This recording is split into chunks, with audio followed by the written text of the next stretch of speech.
Hi hello வணக்கம், welcome to red line story time. Video பிடிச்சிருந்துச்சுன்னா like பண்ணுங்கள், நம்ம சேனலை சப்ஸ்கிரைப் பண்ணிக்கோங்க. போன வீடியோவில் நான் இதோட முடிச்சிருப்பேன் அப்படின்னா, நம்ம ரெண்டு பேரும் இப்படி ஒன்றா உட்காந்து சாப்பிட்றத பார்க்க எனக்கு என்னமோ நம்ம கல்யாணம் ஆன மாதிரி இருக்குது அப்படின்னு ரவி சொல்ல, சாப்பிட்ட சாப்பாடு தொண்டையில் விற்குது ஆனந்திக்கு. என்னடா பொசுக்குன்னு இப்படி ஒரு வார்த்தையை சொல்லிட்டு எதுவுமே நடக்காத மாதிரி உட்காந்து தின்னுட்டு இருக்க அப்படின்னு சொல்லிட்டு மனசுக்குள்ளே நினச்சிட்டு அமைதியாக உட்காந்துருக்கா. சரி ஓகே, ஒன்றும் பிரச்சனை இல்லை, இதெல்லாம் இனிமேல் நமக்குள்ள நார்மல் தானே அப்படின்னு ரவி சொல்ல, இல்லை நான் உங்ககிட்ட ஒன்று சொல்லணும், என்னோடய ரூம் எனக்கு ரெடி ஆயிடுச்சு, அதனால் நான் இன்றைக்கி என்னோடய ரூமுக்கு கிளம்பி போயிடுவேன் அப்படின்னு ஆனந்தி சொல்கிறா. இதை கேட்ட ரவிக்கு ஷாக்கிங்காக இருக்குது. நீ என்ன சொன்ன என்கிட்ட 2 வாரம் ஆகும்னு சொன்னேன், நீ அதுக்குள்ளே இப்போவே ரெடி ஆயிடுச்சின்னு சொல்கிற அப்படின்னு ரவி கேட்க, ஹவுஸ் ஓனர் என்கிட்ட அப்படி தான் சொன்னாங்க, ஆனால் ரூம் எனக்கு இப்போவே ரெடி ஆயிடுச்சு அப்படின்னு ஆனந்தி சொல்கிறா.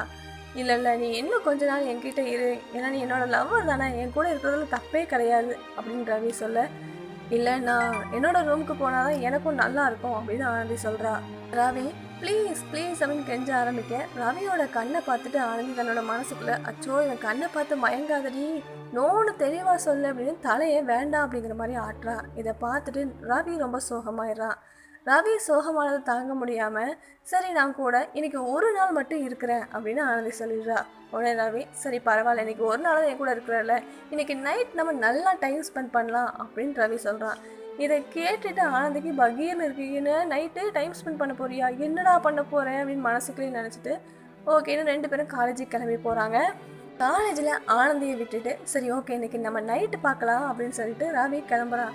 என்ன நைட்டு பார்க்க போறியா, அப்படி நைட்டு என்னடா பண்ண போகிற, சச்ச நம்ம மைண்டே இப்படி யோசிக்குது, அவன் ரொம்ப ஜென்டில்மேன் அப்படின்னு தன்னோட மனசுக்குள்ளே நினச்சிக்கிறா ஆனந்தி தன்னோட கிளாஸுக்கு போகிறா. அங்கே ஒரு 2 பொண்ணுங்க பேசிகிட்டு இருக்காங்க. இந்த மாதிரி ரவி எனக்கு ரொம்ப பிடிச்சிருக்கு, அவங்ககிட்ட லவ் ப்ரப்போஸ் பண்ணலான்னு பார்த்தா அவன் வேற யாரையும் டேட் பண்ணுறான் அப்படிங்கிற மாதிரி நம்ம கேள்விப்பட்டு இருக்கோம், அது உண்மையாக போயான்னு தெரியலையே அப்படின்னு இவங்க 2 பேரும் பேசிகிட்டு இருக்க. இதை கேட்குற ஆனந்தி, இந்த பொண்ணுங்களாம் எவ்வளோ அழகாக இருக்காங்கல்ல, ஆனால் நம்மளையே ரவிக்கு பிடிச்சிருக்கு தெரியலையே அப்படின்னு சொல்லிட்டு மனசுக்குள்ளே நினச்சிட்டு இருக்கா. அப்படியே ஆனந்திக்கு சைக்காலஜி கிளாஸ் நடக்க ஆரம்பிக்குது. அந்த டீச்சர் என்ன சொல்கிறாங்க அப்படின்னா, மனுஷனோட மூளை ரொம்பவே வித்தியாசமானது, அதுக்கு யாரை பிடிக்கும் யாரை பிடிக்கலன்னு அதுவே சீக்கிரமாக கண்டுபிடிச்சிக்காது. சொல்லப்போனால் உதாரணத்துக்கு, நீங்கள் ரொம்ப கவலையாக இருக்கும்போது யோசிக்கும்போது யாரோட ஃபேஸ் உங்கள் கண்ணு முன்னாடி வருதோ, அதே மாதிரி நீங்கள் அளவில்லாமல் சந்தோஷத்தில் இருக்கும்போது யோசிக்கும் போதும் யாரோட ஃபேஸ் உங்கள் மூளைக்குள்ளே உங்கள் மனசுக்குள்ளே வருதோ அவங்க தான் உங்களோட லவ்வர். இப்படி உண்மையாகவே லவ் பண்ணுறவங்களுக்குள்ள மட்டும்தான் அந்த ஃபிசிக்கல் இன்டிமெசி அப்படிங்கிறது நல்லா இருக்கும். அதாவது தன்னோட பார்ட்னரை என்றைக்குமே ஃபோர்ஸ் பண்ண மாட்டாங்க. அப்படி ஒருத்தர் ஃபோர்ஸ் பண்ணாங்க அப்படின்னா அது ஹாராஸ்மெண்ட் அப்படின்னு சொல்லிட்டு சொல்கிறாரு அவங்க டீச்சர். இதெல்லாம் கேட்டுட்டு அமைதியாக இருக்கா ஆனந்தி. அவளுக்கு தோணுது, நம்மளோட கஷ்டத்துலேயும் சரி நம்ம சந்தோஷமாக இருக்கும்போதும் சரி நமக்கு ஞாபகம் வர ஒரே ஆள் ரவி தான். ரவி தான் நம்ம அந்தளவுக்கு லவ் பண்ணுறோன்னு மனசுக்குள்ளேயே நினச்சிக்கிறா. ஒரு வழியாக கிளாஸும் முடியுது. ஆனந்தி முதல்ல வீட்டுக்கு வரா. வந்து என்ன பண்ணுறான்னா, சரி நம்ம நாளைக்கு கிளம்பணும்ல, நம்மளோட திங்ஸ் எல்லாம் பேக் பண்ணி லக்கேஜை ரெடி பண்ணலாம் அப்படின்னு சொல்லிட்டு அவள் துணியெல்லாம் எடுத்து மடிச்சிட்டு இருக்கா. அந்த டைமில் தான் ரவியும் உள்ள வரான். ஏய் நீ என்ன பண்ணிகிட்டு இருக்க அப்படின்னு ரவி கேட்க, என்னோட லக்கேஜெல்லாம் பேக் பண்ணிகிட்டு இருக்கேன் அப்படின்னு ஆனந்தி சொல்கிறா. அதெல்லாம் அப்புறமா பேக் பண்ணலாம், இன்றைக்கி தான் நான் உன் கூட நைட் டைம் ஸ்பெண்ட் பண்ணணும்னு சொல்லியிருக்கேன்ல, நீ என்ன லக்கேஜ் பேக் பண்ணிகிட்ருக்க, எழுந்துரு அப்படின்னு சொல்கிறா ரவி. என்ன டைம் ஸ்பெண்ட் பண்ண போறியா, என்ன பண்ண போகிற அப்படின்னு ஆனந்தி கேட்க, ரவி மெதுவாக ஆனந்தி கிட்ட நெருங்கி வரான். ஆனந்தி ஒரு மாதிரி படப்படப்பாகிறா, ஒரு மாதிரி பதட்டப்பட ஆரம்பிக்கிறா. இதை பார்த்து சிரிக்கிறான் ரவி.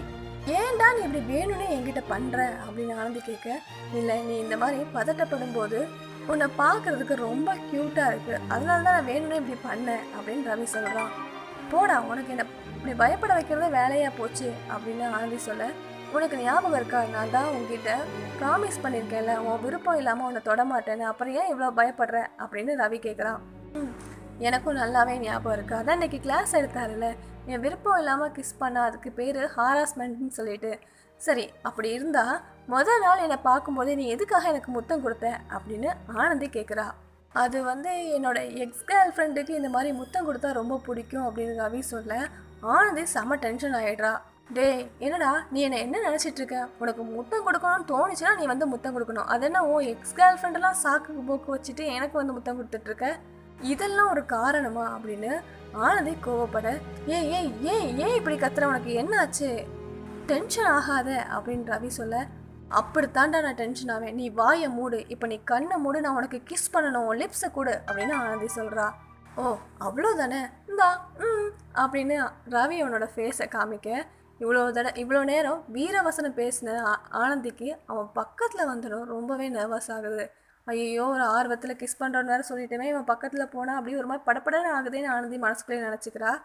என்னடா கிஸ் பண்ணுறேன்னு சொன்னால் ஆனால் கிஸ்ஸையே காணும்னு ரவி கண்ணை திறந்து பார்த்து என்ன கிஸ்ஸை காணோம் அப்படின்னு கேட்க, நீ வாயை மூடிட்டு கண்ணையும் சேர்த்து மூடு அப்படின்னு சொல்கிறா ஆனந்தி.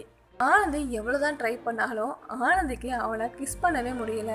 உடனே சாரி என்னால் முடியலை அப்படின்னு ஆனந்தி சொல்ல, சரி கிஸ்ஸுக்கு ரெடி ஆகலை, ஓகே அப்போவா ஒன்றா தூங்கலாமா அப்படின்னு ரவி கேட்குறான்.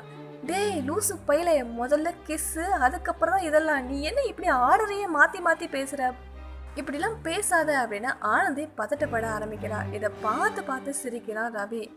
டேய் உனக்கு இதே வேலையா போச்சு அப்படின்னு ஆனந்தி சொல்ல, ஆமாம் நீ இந்த மாதிரி பதட்டப்படும் போது அதை பார்க்க எனக்கு ரொம்பவே பிடிக்கும். ஏன்னா என்னால் மட்டும்தான் இந்த விஷயத்தில் உன்னை பதட்டப்பட வைக்க முடியும், வேற யாருக்கும் இந்த வாய்ப்பை கொடுத்துறாத அப்படின்னு ஆனந்தி கிட்ட ரவி சொல்கிறான். ஆனந்தியும் சிரிச்சுட்டு சரி அப்படின்னு சொல்கிறா. சரி அப்போ அது பண்ணலாமா அப்படின்னு ரவி கேட்க, எது அப்படின்னு ஆனந்தி கேட்குறா. நேராக ஒரு ரூமுக்கு கூட்டிகிட்டு போகிறான். அங்கே ஜிம், அதாவது எக்ஸசைஸ் பண்ணுறதுக்கான எல்லா திங்ஸும் ரவி வீட்டிலையும் வச்சுருக்கான். இதை பார்த்துட்டு ஆனந்தி இங்கே எதுக்கு என்ன கூட்டிகிட்டு வந்த அப்படின்னு கேட்க, நீ தானே சொன்ன நீ எக்ஸசைஸ் பண்ண டெய்லி போகிற, எனக்கும் ஒரு நாள் உங்க கூட வந்து நீ எப்படி பண்ணுறேன்னு பார்க்கணுன்னு ஆசையாக இருக்குன்னு, இப்போ நான் எங்கேயே எக்ஸசைஸ் பண்ணுறேன், என் கூட சேர்ந்து நீயும் உன்னால் எது முடியுதோ அதை ட்ரை பண்ண அப்படின்னு சொல்கிறான். சரி ஓகே அப்படின்னு ஆனந்தியும் ரவியும் சேர்ந்து என்னென்ன பண்ண எக்ஸசைஸ் பண்ண முடியுமோ அதெல்லாம் எக்ஸசைஸ் பண்ணுறாங்க. ஒரு கடத்தில் 2 பேருமே ரொம்ப டயர்டாகிறாங்க. நேராக வந்து தூங்குறதுக்கு படுக்கிறாங்க. அந்த டயர்டில் 2 பேரும் தூங்கிடுறாங்க. அடுத்த நாள் காலையில் எழுந்திரிச்சு ஆனந்தி தன்னோட ரூமுக்கு போயிடுறா. வீட்டுக்குள்ளே போயிட்டு ஃப்ரிட்ஜை திறந்து பார்க்குறா. ஃப்ரிட்ஜில் ஒன்றுமே இல்லை. ஐயோ பசிக்குது, வெளியே போய் ஏதாவது வாங்கிட்டு வரலாம் அப்படின்னு கதவை திறந்தா ஆப்போசிட்டில் ஹெல்மெட் போட்டுட்டு ஒருத்தர் நிற்கிறான். யார் நீங்கள் அப்படின்னு ஆனந்தி கேட்க, அந்த ஹெல்மெட் போட்டவன் ஒரு துப்பாக்கி எடுத்து ஆனந்தி தலையிலே வச்சுட்டு அவளை வீட்டுக்குள்ளே கூட்டிகிட்டு போய் கதவை சாத்திடுறான். துப்பாக்கியோட நின்னது யாரு, ஆனந்திக்கு என்ன ஆக போகுது அப்படிங்கிறதுலாம் அடுத்த பகுதியில் பார்க்கலாம். மீண்டும் ஒரு நல்ல பதிவோட சந்திக்கலாம். பாய்.